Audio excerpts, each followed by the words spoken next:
합니다. 오늘은 반기문 씨입니다. 네, 갑자기 핫해지셨죠. 네. 물론 그전에도 항상 사람들의 입엔 오르락 내리락 했지만 특히나 이번 요즘 행보로 인해서 엄청 더 핫해졌습니다. 특히나 이제 오자마자 하신 행동들 때문에 지금 구설수에 많이 올라져 있는데요. 팽목항에서 하셨다는 행태 보니까 정말 너무 어이가 없고 무슨 생각이신 건지 좀 이해가 안 되던데요. 자, 반기문에 대한 이야기는 두 가지 키워드만 제가 훑고 지나갈게요.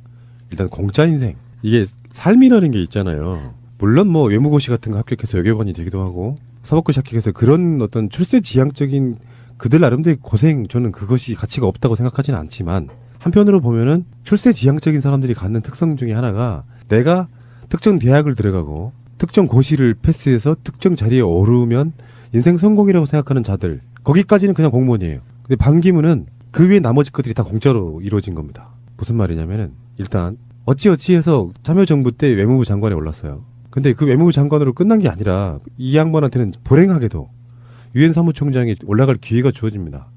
그 당시에 세계적으로 위안부 문제가 핫 이슈가 됐어요. 그러는 바람에 일본 몫이었던, 사실상 일본에서 이제 유엔 사무총장을 할 때가 됐다 하는 그 몫이었던 유엔 사무총장이 한국으로 갑자기 이렇게 튀어요.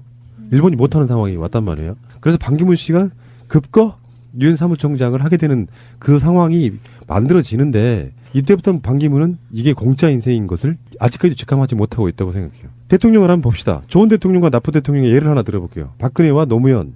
정말 평생 고생한 거 없이 아버지가 물려놓은 작물, 재단 같은 걸로 삶을 유지해 오다가 아버지의 후광으로 대통령까지 된 자가 박근혜입니다. 그렇다 보니까 아버지의 제사를 위해서 영광을 회복하기 위해서 노력했다고는 하지만 사실상 박근혜의 좌절은 사실상 없었어요. 자기 힘으로 이루어진 것도 없고 최근에 드러나는 걸로 보면 또 어떻게 보면 최순실 일가의 고생이었을 수도 있는 그 공짜 인생이 이루어지다 보니까 자기에게 주어진 그 모든 것들이 당연하다고 생각하는, 그 당연하다고 생각하는 것들이 대통령이 가지지 말아야 될 대표적인 금기 중에 하나인 거예요. 공감력이란 게 무엇이냐면은 그들이 아이를 낳고 키우는데 얼마나 힘들겠다, 직장을 잃으면 얼마나 힘들겠다 등등 여러 가지 공감력이 없는 상태로 나는 그렇게 대우를 받아도 돼라고 하는 공짜적인 느낌을 갖고 국민을 대하다 보니까 어떤 공감력도 이루지 못한 정치를 하게 되는 거잖아요. 반기문이 유엔 사무총장을 되기 위해서 엄청 노력했습니까? 아니잖아요. 외무장관까지는 사실상 주류 어떤 힘에 의해서 저는 밀어져 올려졌다고 봐요. 그 동기들 중에 외무고시 합격해가지고 외국에도 잠깐 나갔다가 외국관도 하고 그러다가 외무장까지 올랐잖아요. 사실은 그 상태라 그러면 노무현 대통령이 했어야지 유엔 사무총장을. 근데 그렇게 할 수 있는 상황도 아니고 유엔 사무총장이 어떻게 보면 보는 관점에 따라서는 굉장히 정치적인 자리도 아니에요. 근데 사무총장 자리에 딱 오르고 나니까 한국의 사대주의 문화가 한몫을 해요. 미국을 주군으로 모시는 보수적인, 아니지 수구적인 그 국민들 사이에는 마치 반기문이 세계의 대통령 자리에 오른 것처럼 인식을 하게 됩니다. 그리고 한국에 가끔씩 들어오거나 외국에 있으면서 한국의 뉴스들을 접하면 심지어 반기문이 교과서에 있다고 올랐다고 하니까 반기문이 무슨 노력해서 올라간 자리가 아니잖아요. 그냥 공짜였단 말이에요. 그런데 한국 사람들은 반기문이 능력이 출중해서 아니라고. 단지 노무현 정권 때 일본 몫에 그 자리가 비었다고 하니 당시 외교장관이든 반기문이 올라간 것뿐이에요. 그냥 어떠지 그냥 박근혜가 대통령 된 거나 다름없는 바로 그 자리에 올라간 거란 말이에요. 근데 한국 언론들이 반기문의 신화를 만들어내기 시작해요. 세계의 대통령. 네. 아직 무슨 말도 안 되는 개소리가 다 있어. 아니 저도 그때 기억이 나는 게 그분이 갑자기 정말 세계의 대통령으로 뜬금없이 툭 튀어나왔어요. 그 사람이 어떻게 그 자리에 올렸는지 아무도 몰라요.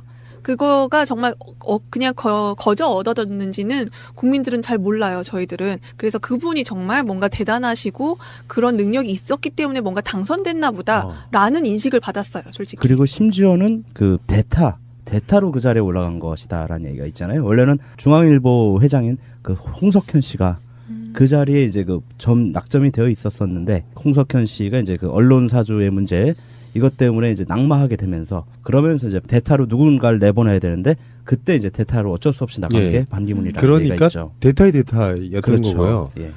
노력을 하지 않고 올라간 자리인데 세계적으로 국가 원수급 대접을 받아요. 그 의전이라고 하는 최근에 이제 의전 논란이 또 있는데 그렇게 대우를 받다 보니까 세상이 나를 중심으로 돈다는 착각에 빠지기 시작하고요. 그런데 이제 이 사람도 머리는 있을 테니까요. 그 자리가 그냥 만들어진 자리는 아니고요. 미국이 만들어주는 사실상의 자리예요. 유엔에서의 미국 지분이 미국이 끌어가는 건데 자기들 혼자 끌어가면은 안 되니까 다른 외국들을 끌어들이는 거랑 사실 진배가 없는 그런 집단이 유엔이라고 보시면 되는데 그러면 미국한테 찍히면은 그 사무총장 자리를 못 해요. 원래 사무총장의 임기가 5년입니다. 근데 연임 할 수 있어서 마치 뭐 5년 중임제처럼 돼 있어서 10년 끝내고 오는 자리란 말이에요. 그렇다 보니까 미국 눈치는 엄청나게 봐요. 그러니까 그 자리 유지는 해야 되겠고 자기가 거기서 미국을 상대로 투쟁할 능력은 없고 그럴 만한 의지도 없고 그러니까 반기문 자체가 보여주는 행보라고 하는 것이 그 공짜 인생의 아주 대표적인 게 그런 거지 않습니까? 지금 들어와서 말도 안 되는 거짓말을 했습니다만 위안부 문제에 대해서 유엔 사무총장으로 있을 때 2005년 12월에 그 합의가 잘 된 것이라고 바로 즉각 반응을 내놓은 게 반기문이었는데 이제 와서 전혀 다른 이야기를 하고 있는 것이거든요. 그렇다 보니까 자리 유지하는 능력은 뛰어나고요. 그리고 실체를 잘 모르는 국민들 입장에서는 반기문이라고 하는 사람이 뭔가 대단한 것처럼 해서 일정 정도 지분이 남아있는 상태인데 여기서 반기문이 또 공짜 인생이 하나가 더 시작되는 겁니다. 뭐냐면은 공짜 인생 대타의 대타로 유엔 사무총장이 되다. 미국의 눈치를 봐가면서 살살 비위를 맞춰가면서 연임에 성공하다. 근데 불행하게도 저는 반기문한테 불행이라고 봐요. 불행하게도 그가 뭐 대단한 아젠다를 보여줬거나 헌신적인 노력을 해서가 아니라 진짜 이 사람은 공짜 인생이에요. 이명박근혜가 9년 가까이 집권을 해오면서 정치를 개판치다 보니 새누리당에 마땅한 대선 주자도 없고 그리고 어찌어찌 하다 보니까 한국 언론에 의해서 보수 정당들의 대선 후보처럼 돼버렸어요. 그냥 공짜잖아. 그러다 보니까 그걸 또 즐기는 거예요. 인천공항에 들어와서도 그 메시지들을 보면은 그런 느낌이에요. 아직 대선 출마를 하겠다는 뜻은 정확하게 워딩은 말하지 않았지만 대선 출마를 심각하게 고민해 보겠다 그런 뉘앙스가 있었다고 저는 보는데요. 그 공짜 인생이라는 게 뭔지 아세요? 그게 바로 의전입니다. 누군가가 나를 대접해주는 거, 대우해주는 거를 말하는 거거든요. 왜 내가 어디를 대단한 실세로서 어디를 가면 당연히 그 사람들이 나한테 음식 대접해주고 그 모든 거 나는 왔다 가기만 하면 되는 만들어진 어떤 단상 위에 공짜로 만들어진 단상 위에 계속 올라갔다 내려갔다를 반복하는데 이 사람이 이제 그렇게 반복하다 보니까 반기문 인생의 좌절이 사실상 없는 상태란 말이에요. 뜨거운 맛을 아직까지 못 봤어. 그렇다 보니까 정치권도 내가 들어가면 뭔가 제대로 된 것이 이루어질 것 같은 온갖 착각에 빠지게 되는 거예요. 반기문이 후보에 등록하지도 못하고 자기 스스로가 대선 출마 안 할 가능성이 높다고 생각하는 게 이런 점이에요. 한국 정치권 내에서 한번 제대로 머물러서 뜨거운 맛을 확 보고 완전히 까발려져야 되는 그 PDD한 얘기는 오늘 안 해도 상관이 없어요. 굉장히 많은 것들이 걸려 있어요. 우리들이 모르는 것도 굉장히 많이 걸려 있고 그런 면에서 봤을 때 가장 역대 가장 무능했던 사무총장이라는 소리를 들었으면서도 유엔 서로 간의 그 협약 자기들끼리 어떤 만들어낸 협약 같은 걸 무시한 채 들어와서 대선 행보하겠다고 하는 것이 그 모든 것이 공짜 인생의 반기문의 단면을 보여주는 것이라고 저는 생각이 들거든요. 근데 막상 허허벌판에서 한번 시작해보기 시작하면은 언론에서 비난하고 국민들이 지지율 막 떨어지고 하다 보면은 반기문한테는 그런 투쟁력도 없고 공짜만 살다 보니까 공감력도 없고 그러다 보니까 무슨 지하철을 타는데 티켓을 어떻게 꼈는지도 모르고 그 짓을 왜 하는지를 모르겠어요. 차라리 그냥 지하철 혼잡하게 만들지 말고 차 타고 가면 되는 건데 공감력 없으니까 그런 식으로 어떤 상황들이 만들어지는 거거든요. 다른 방송에서 그런 이야기 했어요. 그거 어차피 참모들이 해줄 건데 참모들도 지하철 타본 적이 없으니까 지하철 표를 어떻게 끊는지를 모르는 막 2만 원 꺼내고 막 이런 상황이 돼버리는 거예요. 2만 원을 한꺼번에 동시에 넣잖아요. 반기문 자체는 박근혜보다 더 최악일 가능성이 높아요. 박근혜는 확고한 지지 세력이 있었습니다. 근데 반기문이 대통령이 되잖아요. 그러면 지지 세력도 없이 굉장히 이상한 사람들한테 휘둘릴 가능성이 높고요. 자기 철학도 없잖아요. 지금 당장 위안부 문제, 세월호 문제에 대해서 말 싹 바꾸는 거 보십시오. 저렇게 비겁한 정치인이 지금 그 정도 말 바꿔주면 국민들이 이해하겠지 하고 하는 이것도 어쩌면 반기문에 대한 시험대인데요. 말을 바꾸려거든 거기에 합당한 명분과 자기가 사죄가 있어야 되는 거예요. 그 당시엔 상황이 이러이러해서 정말 미안하게 생각한다는데 이거를 거짓말을 합니다. 그때 그렇게 말한 게 아니다. 내가 했던 말은 그런 뜻이 아니었다라고 말하는 거예요. 위안부 할머니들 수만 명의 피해자분들이 구청에서 보고 있는 거고요. 세월호 유가족들에 대해서도 이제 와서 팽목항을 가요? 반기문이 단적인 예를 하나만 들어드리면은 한국에 임기 동안 서너 번 정도 들어왔고요. 그중에 가장 최근에 2014년에 들어왔을 때 청와대를 거치고 바로 청와대를 나오면은 광화문 광장을 지나가게 돼 있어요. 그냥 지나갔습니다. 그리고 반기문이 304명이 죽어버린 사건에 대해서 단 한마디도 유엔 사무총장으로서 하지 않았습니다. 세계 국민들, 세계 시민들이 가장 사무총장에게 바라는 게 인권 문제입니다. 약소국의 인권, 난민, 기아 이런 것들을 보살펴달라고 있는 자리가 사실은 유엔 사무총장이거든요. 자기 나라 자국의 국민들의 그러던 사람이 돌아오자마자 팽목항을 가요? 진정성 없이? 말 바꾸기 하는 거예요, 행동으로. 그래서 제가 감히 이 사람한테 했던 말이 그겁니다. 걔 양아치라고. 양아치 짓 하나 더 했어요.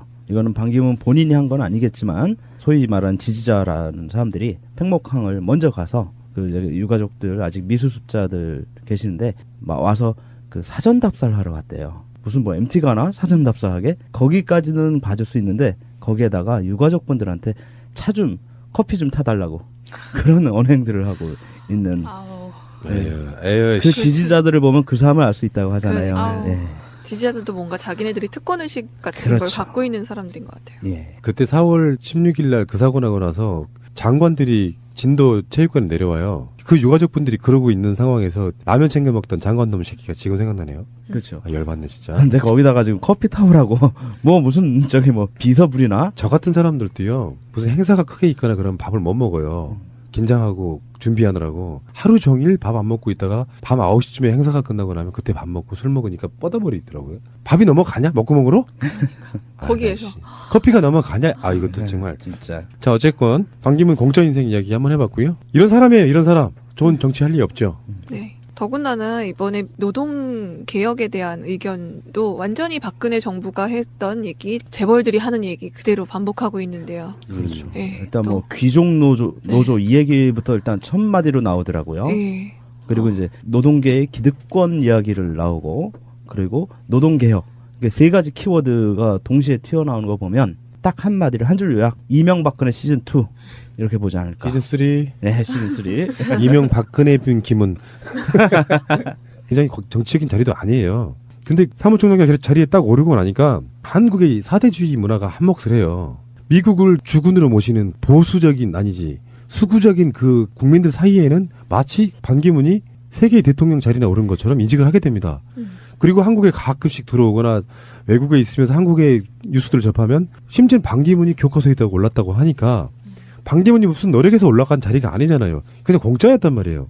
그런데 한국 사람들은 반기문이 능력이 출중해서 아니라고. 단지 노무현 정권 때 일본 목세 그 자리가 비었다고 하니 당시 외교장관이던 반기문이 올라간 것뿐이에요. 그냥 얻어진 그냥 박근혜가 대통령 된 거나 다름없는 바로 그 자리에 올라간 거란 말이에요. 근데 한국 언론들이 반기문의 신화를 만들어내기 시작해요. 세계의 대통령. 네. 아직 무슨 말도 안 되는 개소리가 다 있어. 아니 저도 그때 기억이 나는 게 그분이 갑자기 정말 세계의 대통령으로 뜬금없이 툭 튀어나왔어요. 그 사람이 어떻게 합니다. 오늘은 반기문 씨입니다. 네. 갑자기 핫해지셨죠. 네. 물론 그전에도 항상 사람들의 입엔 오르락 내리락 했지만 특히나 이번 요즘 행보로 인해서 엄청 더 핫해졌습니다. 이 특히나 이제 오자마자 하신 행동들 때문에 지금 구설수에 많이 올라져 있는데요. 팽목항에서 하셨다는 행태 보니까 정말 너무 어이가 없고 무슨 생각이신 건지 좀 이해가 안 되던데요. 자, 반기문에 대한 이야기는 두 가지 키워드만 제가 훑고 지나갈게요. 일단 공짜 인생. 이게 삶이라는 게 있잖아요. 물론 뭐 외무고시 같은 거 합격해서 외교관이 되기도 하고 사법고시 합격해서 그런 어떤 출세지향적인 그들 나름대로의 고생, 저는 그것이 가치가 없다고 생각하지는 않지만 한편으로 보면은 출세지향적인 사람들이 갖는 특성 중에 하나가 내가 특정 대학을 들어가고 특정 고시를 패스해서 특정 자리에 오르면 인생 성공이라고 생각하는 자들, 거기까지는 그냥 공무원이에요. 근데 반기문은 그 외 나머지 그 자리에 올렸는지 아무도 몰라요.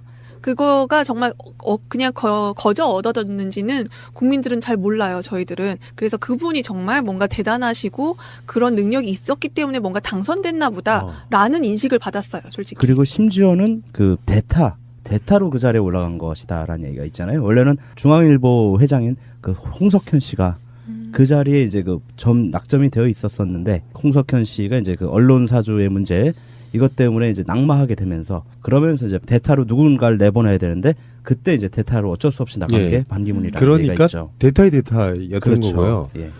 노력을 하지 않고 올라간 자리인데 세계적으로 국가 원수급 대접을 받아요.